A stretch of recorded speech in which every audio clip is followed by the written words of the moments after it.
Hi అండి, నేను మీ Shilpa Vinay. Welcome to Vinsy kitchen. ఈరోజు వీడియోలో మనం హోలీ స్పెషల్ కజ్జికాయలు రెసిపీని చూద్దాము. ఈ కజ్జికాయలు అయితే అసలు ఎంత క్రిస్పీగా ఉంటాయో, లోపల స్టఫింగ్ కూడా చాలా అంటే చాలా టేస్టీగా ఉంటుంది. మీకు ఒకటి వించి చూపిస్తాను చూడండి, క్రిస్పీనెస్ ఎంత క్రిస్పీగా ఉందో కదా. టేస్ట్ కూడా చాలా చాలా బాగుంటాయి. మరి ఇంకెందుకు ఆలస్యం, ఈ హోలీ స్పెషల్ కజ్జికాయలని ఎలా తయారు చేసుకోవాలో చూసేద్దాం రండి. ముందుగా పైపిండి కలుపుకుందాము. దీనికోసం నేనైతే 1.5 కప్పుల మైదా తీసుకున్నాను. వెయిట్లో వచ్చేసి 180 గ్రామ్స్ మైదా.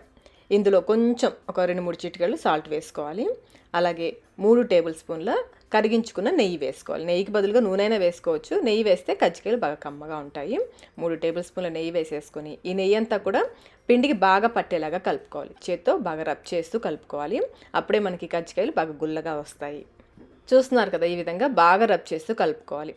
పిండి బాగా కలిపిన తర్వాత కొంచెం చూస్తున్నారు కదా, ఈ విధంగా తడితడిగా కనిపిస్తుంది. ఈ విధంగా ఉండాలి. అలాగే కొంచెం పిండిని మనం చేత్తో నొక్కి చూస్తే చక్కగా మనకి ముద్దలాగా రావాలి. ఇలా వచ్చింది అంటే మనం వేసిన నెయ్యి కరెక్ట్గా సరిపోయినట్లే. ఇప్పుడు కొంచెం కొంచెం నీళ్ళు పోసుకుంటూ పిండిని కొంచెం గట్టిగా కలుపుకోవాలి. నీళ్ళు ఒకేసారి ఎక్కువ పోసేసుకోవద్దు. చూసుకుంటూ కొంచెం కొంచెం పోసుకుంటూ పిండిని చూడండి ఈ విధంగా కలుపుకోవాలి. మరీ గట్టిగా వద్దు, అలానే మరీ సాఫ్ట్గా కాకుండా ఈ విధంగా కలిపేసుకుని కొంచెం పైనుంచి కొంచెం నెయ్యి వేసేసి పిండి అంతా పట్టించేసేయండి. అన్ని వైపులా పిండి ఆరిపోకుండా పట్టించేసి పిండిని ఒక బాక్స్లో పెట్టేసి మూత పెట్టేసుకోండి.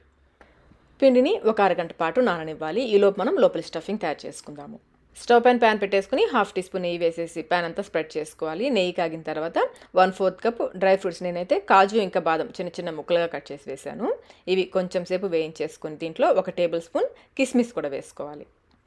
వీటిని కూడా కొంచెం సేపు వేయించుకోవాలి. కాజు బాదం కిస్మిస్ 3 కూడా బాగా వేగిన తర్వాత ఇందులో 1/4 కప్ కొబ్బరి పొడి, ఎండు కొబ్బరి పొడి వేసుకోవాలి. నేనైతే డెసికేటెడ్ కోకోనట్ పౌడర్ వేసాను. మీరు మామూలు కొబ్బరి చిప్పలు తురిమేసి అదైనా వేసుకోవచ్చు. 1/4 కప్ వేసుకుని ఈ కొబ్బరి కొంచెం లైట్గా కలర్ చేంజ్ అయ్యేంత వరకు వేయించుకోవాలి. చూడండి ఈ విధంగా వేయించేసుకుని దీన్ని ఒక ప్లేట్లోకి తీసేసుకోండి. మళ్ళీ స్టవ్ పైన ప్యాన్ పెట్టేసుకుని ఇంకొంచెం నెయ్యి వేసేసి ప్యాన్ అంతా స్ప్రెడ్ చేసేసుకోండి. ఇది కాగిన తర్వాత 2 టేబుల్ స్పూన్ల బొంబాయి రవ్వ, సూజీ అంటాం కదా, ఉప్మా రవ్వ 2 టేబుల్ స్పూన్లు వేసుకుని వేయించుకోవాలి. కొంతమంది రవ్వ వేయకుండా కూడా చేస్తారు. మీరు కావాలంటే రవ్వ స్కిప్ చేసి కూడా చేసుకోవచ్చు. ఈ రవ్వని బాగా ఎర్రగా కమ్మటి వాసన వచ్చేంత వరకు వేయించుకోవాలి. రవ్వ ఎంత బాగా వేగితే కజ్జికాయలు అంత టేస్టీగా ఉంటాయి. చూడండి బాగా వేగిపోయింది కదా. దీన్ని కూడా మనం డ్రై ఫ్రూట్స్ వేసుకున్నాం కదా, అదే ప్లేట్లోకి వేసేసుకోవాలి. మళ్ళీ స్టవ్ పైన ప్యాన్ పెట్టేసుకుని ఇందులో 100 గ్రాముల కోవా, 100 గ్రామ్స్ పచ్చి కోవా తీసుకోవాలి. దీన్ని లో మీడియం ఫ్లేమ్లో కలుపుకుంటూ వేయించుకోవాలి. హోలీ రోజున చేసే కజ్జికాయల్లో తప్పకుండా కోవా వేసే చేస్తారండి. నార్త్ సైడ్ అయితే ఖచ్చితంగా హోలీ రోజున స్పెషల్గా ఈ కజ్జికాయలని చేస్తారు. కోవాని కొంచెం ఇది సాఫ్ట్గా అవుతుంది. అలాగే దీంట్లో నుంచి కొంచెం ఆయిల్ సపరేట్ అవుతుంది. అప్పటి వరకు లో మీడియం ఫ్లేమ్లో మాడిపోకుండా కలుపుకుంటూ వేయించుకోవాలి. ఫ్లేమ్ని లోకి మీడియంకి అడ్జస్ట్ చేసుకుంటూ వేయించుకోండి. ఈ విధంగా వేయించేసుకుని దీన్ని కూడా ప్లేట్లోకి వేసేసుకోవాలి. ఈ కోవాని పూర్తిగా చల్లారనివ్వాలి. కోవా అయితే మనకి అన్ని సూపర్ మార్కెట్స్లో దొరుకుతుంది, ఆన్లైన్లో కూడా ఉంటుంది. నేనైతే అమూల్ కోవా యూజ్ చేశాను. దీన్ని పక్కన పెట్టేసుకుని ఇప్పుడు మిక్సీ జార్లో 1/4 కప్ పంచదార, 3-4 యాలకులు కూడా వేసేసి బాగా మెత్తగా గ్రైండ్ చేసుకోవాలి. ఈ పంచదార పొడి కోవా పూర్తిగా చల్లారిన తర్వాతనే వేసుకోవాలి. కోవా వేడిగా ఉన్నప్పుడు పంచదార పొడి వేసేసారంటే పంచదార పొడి మెల్ట్ అయిపోతుంది, కరిగిపోతుంది. అందుకని కోవా పూర్తిగా చల్లారిన తర్వాతనే వేసుకుని బాగా కలుపుకోవాలి. మనకి కోవా చల్లారిన తర్వాత కొంచెం గడ్డలుగా ఉంటుంది. ఆ గడ్డలన్నీ కూడా బ్రేక్ చేసేసుకుని ఇదంతా కూడా మళ్ళీ పొడిగా అయిపోవాలి. ఈ విధంగా అయ్యేంతవరకు చేత్తో బాగా రబ్ చేస్తూ కలుపుకోవాలి. చూస్తున్నారు కదా, ఈ విధంగా ఉండాలి. ఇలా కలిపేసుకుని మళ్ళీ పైనుంచి కొంచెం పంచదార వేసుకోవాలి. నేనైతే 1.5 టేబుల్ స్పూన్ వేస్తున్నాను. 2 టేబుల్ స్పూన్ల వరకు వేసుకోవచ్చు. ఇలా కొంచెం పంచదార కూడా వేస్తే కజ్జికాయలు తినేటప్పుడు కొంచెం పంచదార తగులుతూ ఉంటే బాగుంటుంది. మీరు పంచదారకు బదులుగా బెల్లం వేసుకొని కూడా ఈ కజ్జికాయలు చేసుకోవచ్చు.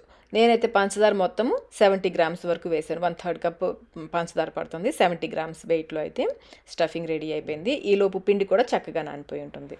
కొంచెం కొంచెం పిండిని తీసుకుని చిన్న బాల్స్ లాగా చేసుకోవాలి. ఈ కజ్జికాయలు అయితే చిన్నవే చేస్తారు. కొంచెం చిన్న బాల్స్ తీసుకుంటే సరిపోతుంది. క్రాక్స్ ఏమీ లేకుండా బాగా రోల్ చేసేసుకుని కొంచెం మందంగా ఒత్తుకోవాలి. ఇంకా మనం పొడి పిండి కానీ నూనె కానీ వేయాల్సిన అవసరం లేదు. పిండి కరెక్ట్గా కలుపుకుంటే చపాతీలు మీకు అంటుకోకుండా చక్కగా వచ్చేస్తాయి. చూడండి, మరీ పలుచగా కాకుండా అలానే మరీ మందంగా కాకుండా ఈ మాత్రం ఉండేలాగా రోల్ చేసుకోవాలి. ఇప్పుడు మనం కజ్జికాయలు ఒత్తేసుకుందాము. కజ్జికాయల చెక్క మనకి పెద్ద ఉంటాయి కదా, వీళ్ళైతే చాలా చిన్న కజ్జికాయల చెక్కలతో చేస్తారు. అంచులకి కొంచెం అంటుకోకుండా నూనె రాసేసుకోవాలి ముందు. ఇప్పుడు మనం తయారు చేసుకున్న చపాతీ పెట్టేసి దీంట్లో సరిపడా స్టఫింగ్ పెట్టాలి. ఎక్కువ పడుతుంది, కొంచెమే పడుతుంది. కాకపోతే నిండుగా వేసుకోవాలి. ఇప్పుడు అంచుల దగ్గర కొంచెం నీళ్లతో అద్దుకోవాలి. నూనె కాదు, నీళ్లతోనే అద్దుకోవాలి. అప్పుడే మనకి బాగా అంటుకుంటుంది, ఓపెన్ అయిపోకుండా 2 కూడా చక్కగా అంటుకుపోతాయి. ఇప్పుడు ఎక్స్ట్రా పిండిని తీసేసుకోవాలి. ఈ పిండిని ఎప్పటికప్పుడు బాక్స్లో పెట్టేసుకోండి, లేదంటే పిండి డ్రై అయిపోతుంది, ఆరిపోతుంది. బాక్స్లో పెట్టేసుకుంటే మీకు డ్రై అవ్వకుండా ఉంటుంది. నిదానంగా ఓపెన్ చేసుకోండి. చూడండి ఎంత చక్కగా వచ్చిందో కజ్జికాయ. మీకు కావాల్సిన సైజులో చేసుకోవచ్చు. రెగ్యులర్గా అయితే జనరల్గా అయితే చిన్న చిన్న కజ్జికాయలే చేస్తారు.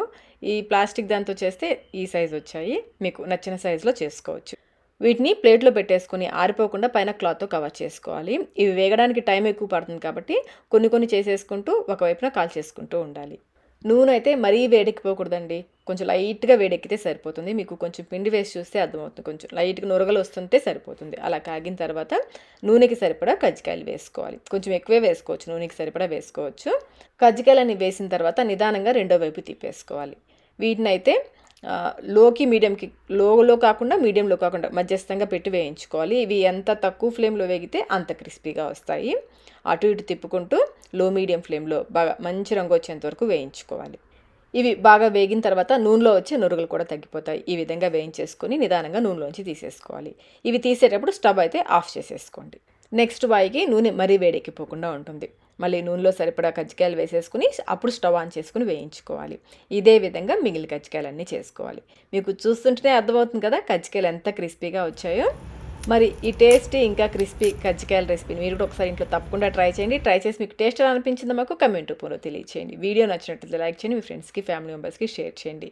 ఇలాంటి మరిన్ని రెసిపీస్ కోసం మన ఛానల్ని సబ్స్క్రైబ్ కూడా చేసుకోండి. Thank you.